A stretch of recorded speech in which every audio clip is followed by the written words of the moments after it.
అందరు బాగున్నారండి? Thank you so much. ఈరోజు మెగాస్టార్ గారి బర్త్డే సందర్భంగా ఇక్కడ మళ్ళీ మిమ్మల్ని అందరినీ కలుసుకోవటం నిజంగా చాలా హ్యాపీగా ఉంది.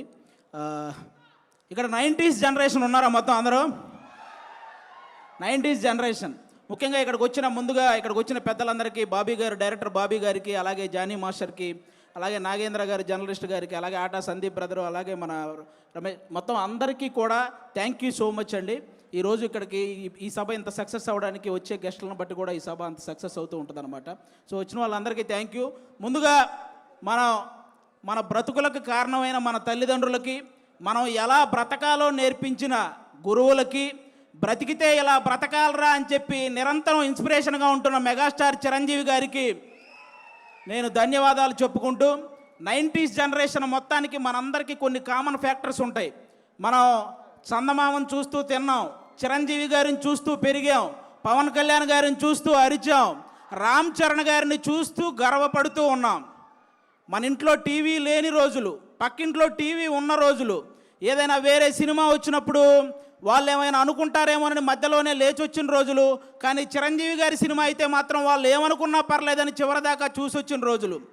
కొత్త సంవత్సరం వస్తే చిరంజీవి గారి గ్రీటింగ్ కార్డ్, కొత్త పండగ వస్తే చిరంజీవి గారి సినిమా, కొత్తగా మన లైఫ్లోకి ఏ చిన్న ఆనందం వచ్చినా కూడా చిరంజీవి గారి డ్యాన్స్, ఎగ్జామ్లో ఇచ్చిన క్వశ్చన్కి ఆన్సర్ సరిగా రాకపోతే పేపర్ నిండా చిరంజీవి చిరంజీవి చిరంజీవి అని రాసిచ్చిన క్షణాలు, హాస్టల్ రూముల్లో పోస్టర్లు పెట్టకూడదు అని చెప్పి రూల్స్ పెట్టినా సరే ఆ రూల్స్ని అతిక్రమించి రూమ్ అంతా మెగాస్టార్ పోస్టర్లు నింపిన సందర్భాలు.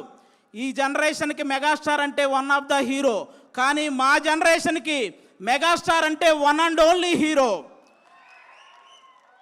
అంటే ఈరోజు పవన్ కళ్యాణ్ గారికి, రామ్ చరణ్ గారికి, అల్లు అర్జున్ గారికి, వరుణ్ తేజ్ గారికి, సాయి ధర్మ తేజ్ గారికి, వైష్ణవ్ తేజ్ గారికి, వీళ్ళందరికీ ఒక సపరేట్ ఫ్యాన్ బేస్ ఉంది. కానీ వాళ్ళందరికీ తెగిన మొట్టమొదటి టికెట్ మాత్రం మెగాస్టార్ అభిమానిదే. ఇది అందరూ గుర్తుపెట్టుకోవాల్సిన విషయం. వాళ్ళకే కాదు, సినిమా తీయడానికి వచ్చేవాడికి, సినిమా రాయడానికి వచ్చేవాడికి, సినిమా చేయడానికి వచ్చేవాడికి, అసలు సినిమా అంటే పడి చచ్చే ప్రతి ఒక్కడికి ఆయనే ఇన్స్పిరేషన్. అలాంటి మెగాస్టార్ అభిమానులందరిని ఉద్దేశించి చెప్పిన గొప్ప మాట ఏంటో తెలుసా? నా అభిమాని అయినప్పుడు వచ్చే సంతోషం కంటే నా అభిమాని తను ఎంచుకున్న రంగంలో సక్సెస్ అయినప్పుడు వచ్చే సంతోషమే నాకు ఎక్కువ అని చెప్పిన గొప్ప మనసున్న వ్యక్తి మెగాస్టార్ చిరంజీవి గారు. క్రికెట్లో సచిన్ టెండూల్కర్కి చాలా రికార్డులు ఉంటాయి. తక్కువ వయసులో వచ్చాడని, ఎక్కువ సెంచరీలు చేశాడని, అలాగే గెలుపు కోసం తన ఒంటి మీద గాయాలను సైతం లెక్క చేయడని, ఎంత ప్రెజర్ ఉన్నా సరే కూల్గా ఉంటాడని, ఇలాంటి రికార్డులు చాలా ఉన్నాయి. కానీ తక్కువ వయసులో వచ్చాడు అన్న రికార్డుని వైభవ్ సూర్యవంశీ వచ్చి బీట్ చేశాడు. ఎక్కువ సెంచరీలు చేశాడు అన్న రికార్డును విరాట్ కోహ్లీ వచ్చి బీట్ చేశాడు. గెలుపు కోసం తన గాయాలను సైతం లెక్క చేయడం అన్న రికార్డును యువరాజ్ సింగ్ వచ్చి బీట్ చేశాడు. ఎంత ప్రెజర్లో ఉన్నా కూల్గా ఉంటాడు అన్న రికార్డుని MS ధోని వచ్చి బీట్ చేశాడు. అలాగే సినిమాల్లో చిరంజీవి గారికి కూడా కొన్ని రికార్డులు ఉన్నాయి. అదిరిపోయే డ్యాన్స్, అద్భుతమైన యాక్టింగ్, చెక్కు చెదరని ఫ్యాన్స్, కొన్ని కోట్ల మందికి ఇన్స్పిరేషన్, కొన్ని వేల మందికి సహాయం, జంజీ బ్యాచ్ కూడా జై చిరంజీవి అనే వ్యక్తిత్వం, ఇలాంటి రికార్డులు చాలా ఉన్నాయి. కానీ ఈ రికార్డులను మాత్రం ఇంతవరకు ఎవరు టచ్ కూడా చేయలేదు. అది అలాంటి రికార్డులు సృష్టించాడు మెగాస్టార్ చిరంజీవి గారు. చాలామంది అనుసరించారే తప్ప ఆ రికార్డులను ఎవ్వరూ బీట్ చేయలేదు. స్వయం కృషి, విజేత, ఆపద్బాంధవుడు, అలాగే మగమహారాజు, ఇవన్నీ సినిమా టైటిళ్ళు మాత్రమే కాదు. చిరంజీవి గారి జీవితం స్వయం కృషితో పైకొచ్చాడు, విజేతగా నిలిచాడు, ఆపద్బాంధవుల్లా అందరినీ ఆదుకున్నాడు, మగమహారాజులా బ్రతుకుతున్నాడు. అది మెగాస్టార్. మన అన్ని లాంగ్వేజ్ల్లో, తెలుగు, తమిళ్, మలయాళం, హిందీ, కన్నడ, అన్ని లాంగ్వేజ్ల్లో మా హీరో ఇన్ని కోట్లు కొట్టాడంటే, మా హీరో ఇన్ని కోట్లు కొట్టాడనే గొడవలు అప్పటికి ఇప్పటికీ ఎప్పటికీ ఉంటాయి. కానీ మా హీరో ఇన్ని కోట్లు కొట్టాడని గొడవలు మాట్లాడుకునే స్థాయి నుంచి మా హీరో ఇన్ని కోట్లు పంచిపెట్టాడని విలువలు మాట్లాడుకునే స్థాయిని తీసుకొచ్చింది మొట్టమొదట మెగాస్టార్ చిరంజీవి గారు. చెన్నైలో ఆయన అవకాశాల కోసం తిరుగుతున్న రోజుల్లో ఆయన్ని అద్దంలో మొహం చూసుకోమన్నారు. ఈరోజు అద్దంలో మొహం చూసుకుంటున్న ప్రతి ఒక్కడూ నేను చిరంజీవి గారిలా స్టైల్గా ఉన్నానా, చిరంజీవి గారిలా అందంగా ఉన్నానా అనుకునే స్థాయికి ఆయన ఎదిగాడు. That is megastar. మెగాస్టార్ గారి గురించి నేను చెప్పడం కాదు, గొప్ప గొప్ప వ్యక్తులు ఎంతోమంది ఆయన గురించి చెప్పారు. అన్ని లాంగ్వేజుల్లో 40,000కు పైగా సాంగ్స్ పాడిన నంబర్ 1 పొజిషన్లో ఉన్న ఎస్పి బాలసుబ్రహ్మణ్యం గారు ఆయన గురించి చెప్పిన మాట ఏంటో తెలుసా? నేను పాడిన పాటకి అద్భుతమైన గ్రేస్ని యాడ్ చేసే ఏకైక స్టార్ మెగాస్టార్ అని. ఈరోజు పాటల రచయితలందరికీ గురువుగా ఉన్నటువంటి వేటూరి సుందరరామూర్తి గారు చెప్పిన మాట ఏంటో తెలుసా? నేను రాసిన పాటకి న్యాయం చేసే ఏకైక స్టార్ మెగాస్టార్ అని. రజనీకాంత్ గారికి, కమల్ హాసన్ గారికి ఒక గుర్తింపునిచ్చి గుర్తుండిపోయే సినిమాలనిచ్చిన కె బాలచంద్ర గారు చెప్పిన మాట ఏంటో తెలుసా? Rajinikanth plus Kamal Haasan is equal to megastar. ఇది మీరందరూ గుర్తుపెట్టుకోవాలి. అంతేకాదు సినిమా ప్రపంచానికే పెద్ద అయినటువంటి అమితాబ్ బచ్చన్ గారు చెప్పిన మాట ఏంటో తెలుసా? King of Indian cinema is megastar. ఈరోజు ప్రపంచవ్యాప్తంగా అందరూ ఎదురు చూస్తున్నారు వారణాసి గురించి. అది చేస్తున్న సూపర్ స్టార్ మహేష్ బాబు గారిని. మీకు తెలుగులో కృష్ణ గారు కాకుండా నచ్చిన హీరో ఎవరైనా అడిగితే ఆయన చెప్పిన మాట ఏంటో తెలుసా? మెగాస్టార్. ఆల్రెడీ ప్రపంచవ్యాప్తంగా విస్తరించిన బాహుబలితో మన రెబల్ స్టార్ ప్రభాస్ గారు మీకు కృష్ణరాజు గారు కాకుండా తెలుగులో మీకు నచ్చిన హీరో ఎవరైనా అడిగితే ఆయన చెప్పిన మాట మెగాస్టార్. అంతెందుకు, పవన్ కళ్యాణ్ గారు కొండగట్టు ఆంజనేయ స్వామి పాదాలు తాకి వెళ్ళి గెలిచి డిప్యూటీ సీఎం అయి తిరిగి వచ్చి ఇంకొకరి పాదాలు తాకారు, ఆయనే మెగాస్టార్. ఇలా తోపులందరూ కలిసి డిసైడ్ చేసిన తోపే మెగాస్టార్. కాబట్టి ఆయన స్థాయిని ఎవ్వరూ తగ్గించలేరు, ఎవరి వల్ల కాదు.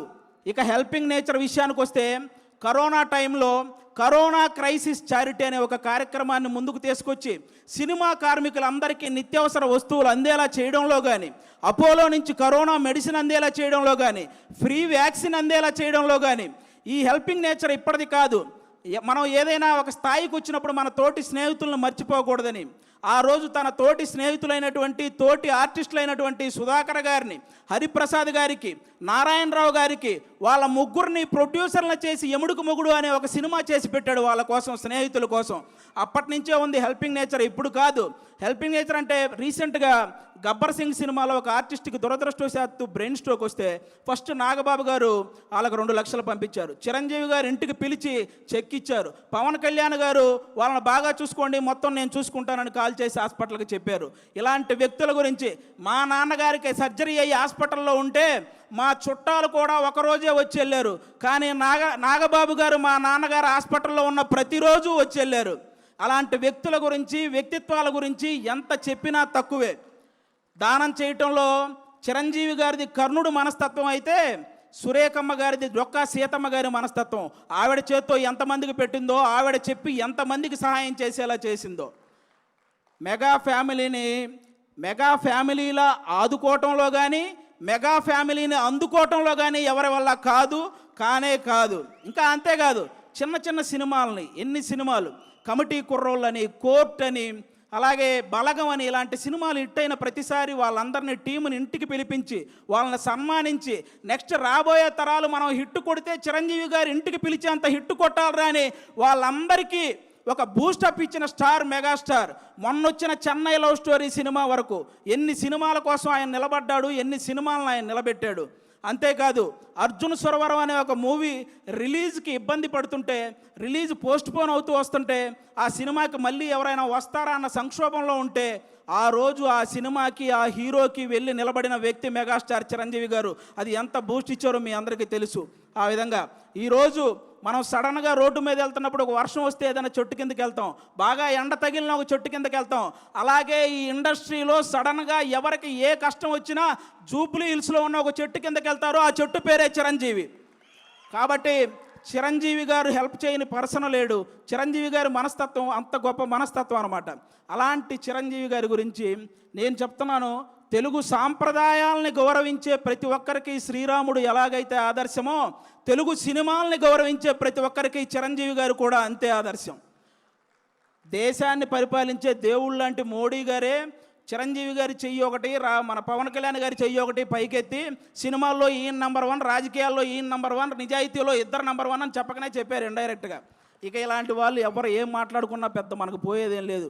నాకు బాధ కలిగించే విషయం ఏంటంటే, రీసెంట్గా ఒక 1 మంత్ నుంచి చిరంజీవి గారిని తొక్కేశాడు అనే ఒక రాంగ్ కంటెంట్ని ఇన్స్టాగ్రామ్ నుంచి అదంతా పోస్ట్ చేస్తున్నారు. ఇది నాకు ఇప్పుడు నేను చెప్తున్నా, అవును చిరంజీవి గారు తొక్కేశారు.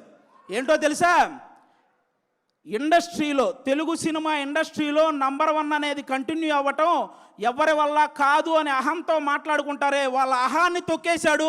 30 సంవత్సరాలు కంటిన్యూగా నంబర్ 1గా ఉన్నాడు.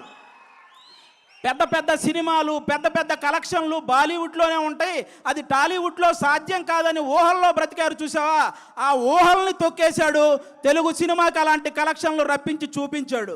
అలాగే డ్యాన్స్ అంటే నడవటం, హీరోయిన్ చుట్టూ తిరగటం అని అన్ని లాంగ్వేజ్ వాళ్ళు ఒక భ్రమల్లో బతుకుతుంటే ఆ భ్రమల్ని తొక్కేశాడు. డ్యాన్స్ అంటే ఏంటో చూపించాడు, ఇండియన్ సినిమాని ఏలాడు.